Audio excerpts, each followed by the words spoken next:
Welcome back to the Band Guide. I'm your band guy, Colin, and today I want to share with you the ultimate mastering chain. And I really mean that. I believe this is the ultimate mastering chain. It's taken me a long time to get to this, but I firmly believe that this mastering chain is the ideal that we should all strive for. This is the way that we should think about mastering, and understanding all of this has led me to here, and that's what I want to share with you in this video. So to be clear, this is not going to be a tutorial video. We're going to get into software, and I'm going to do an in-depth tutorial in a session or anything. This is about understanding how this all fits together. It's really going to help you out. This has maybe been the best shift for me in terms of mixing and mastering, and I think it can really help you out if you stick with me to the end of this video. So stick with me. Let's go and get into it. Let's talk about the ultimate mastering chain. And just up front, a chain is just a sequence of plugins or processing that we're applying to something to get it to sound the way we want it to. So a chain is a plugin or plugins in this case, since you're likely working in DAW, I'm working in DAW software. Anyway, let's get into it. So the reason I wanted to do this video is because I keep getting emails from people that say something to the effect of, my buddy recommended Ozone for mastering and he really likes it, but I'm just not sure. I don't really get it. I'm not getting results that I'm happy with. Or I've been using BX Master Desk and I really like it, but can I really get professional sounding results with it? Or I've been using Lander to master my songs and I think it's great and it's so easy. Is that good enough? Is that good enough for me to just use one of these online AI mastering services?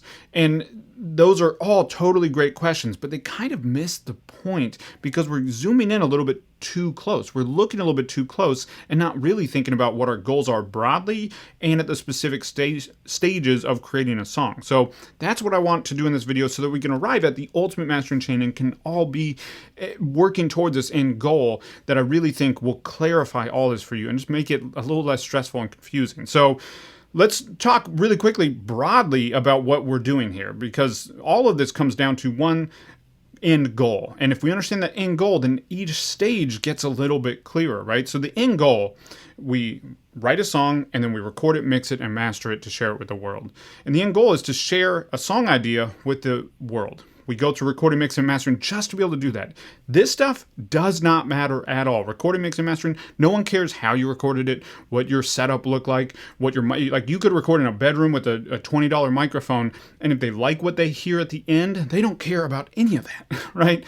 So all that matters is what comes out the speakers at the end. What comes out of the speakers at the end. That's a great quote from Andrew Sheps. I think about it all the time. They don't care if I'm using a FabFilter plugin. They don't know if I'm using a FabFilter plugin. And if I try to explain to them, their eyes are going to glaze over and they're going to go, I don't know, man, it just doesn't sound good, so I don't like it. Or I love it and that's cool, nice plugin, I guess. You know, they don't care what you use to get there as long as they can enjoy the song.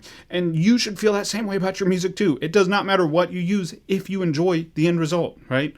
So now that we have that broad idea, let's zoom in a little bit more and talk about the individual stages, because the better we understand these individual goals, the better we can make our decisions about what we're going to use and why we're going to use it and how we're going to use it. So we have a song idea, we just want to share it with the world, right? The first thing we do is record it, then we're going to mix it, and we're going to master it. And the best thing you can do to get the best final result is start and always have this idea in your mind that you want to pretend like you can't do the next step. So when you're recording, you want to record like you can't mix. And when you're mixing, you want to mix like you can't master. And if you do that, then each individual step, you're just going to get a little bit better end result, and that's going to get you a better final result, which I think we all want, right? So record like you can't mix, mix like you can't master. Keep that mindset, and it gets especially important when it comes down to mixing versus mastering. So in mixing, it's our goal to bounce all the tracks together into one cohesive song. We're balancing the dynamics and the tone and the energy and the feel of the song. So all the individual tracks, the piano and the guitars and the drums and the vocals, whatever you have in your song, balancing all of those together. And then in mastering, we're taking our final stereo file, so just the left-right stereo file, and bringing it up to commercial volume and making sure the tone of it fits with other songs in the same project if we're working on an album or an EP, and with other commercial releases, making sure that it doesn't have way more bass or way more treble than other releases, so that if it comes back to back on a playlist for something, it's not going to sound too weird. But that's also our goal tonally in terms of mixing. And this is really what led me to the epiphany of what I firmly believe is the ultimate mastering chain. In mixing, we're trying to balance everything together so it sounds great and could stand next to a commercial release in terms of tone and all those things.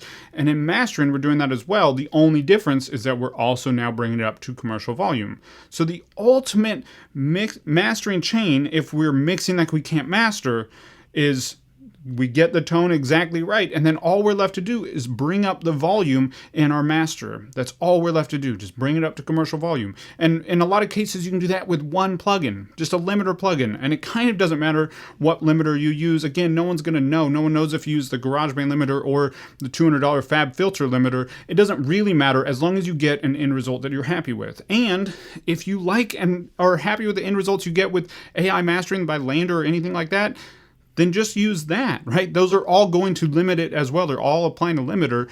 And if you're happy with the volume and the tone that you're getting from those, then just keep going with that. It's totally fine, and no one cares what you use as long as you're happy with what the end result is. For me, my end result, I start with a limiter, and if I'm happy with it, that's where I'm going to stop with my master. If I still feel like it needs a little bit of tonal work in terms of EQ or dynamics, compression, saturation, whatever, I might apply a little bit of that. But my ultimate mastering chain is one plugin, and it's a limiter, because then I've mixed like I couldn't master. All I did in mastering was bring up the volume to commercial level, and it sounds great, and I'm proud of it, and it highlights the original song idea in a way that I'm happy with and proud of. So it doesn't really matter what you use, as long as all you're thinking about is bringing it up to commercial volume. The only thing you're leaving for mastering is that one step that's dedicated for mastering, then you'll get a great final result. And so maybe instead of trying AI landering stuff, try just adding a limiter and seeing if you can bring it up to a commercial volume that you're happy with just your song. Export it out, create a mastering session. I've done videos on how to set these up. I'll link to one up here. And bring it up to commercial volume and see if it gets you the end result. And if it does, then you've done the mixing process the way that you want. If it doesn't, you might want to spend a little bit of time mixing it a little bit better. And if you're struggling to get a mix that you're proud of, I want to give you something to help with that. I put together a 6-step checklist to a pro mix. I just go through the 6 steps that all professional mixes have and how you can do them wherever it is that you're making music, whether it's GarageBand or Logic or Pro Tools. It's just the same 6 steps wherever it is. It's completely free from link in the description below, so be sure to pick it up. It's really going to help you out. It's already helped out thousands of people, so be sure to grab it. I know it's going to help you. And before you go, I'd love to hear from you. What do you think about this idea, this concept of mastering really just being about bringing the song up to commercial volume, making sure that it's not too loud or too quiet next to other commercial releases? You can balance tone if you need to, but that simple idea of what mastering is has really helped me not feel overwhelmed by it and understand the role that all of this plays together, which again is just to get the song out into the world in the way that I'm proud of. So let me know what you think of that idea in the comments below. If this video was helpful, be sure to like, comment, subscribe, and I'll see you next week with another video.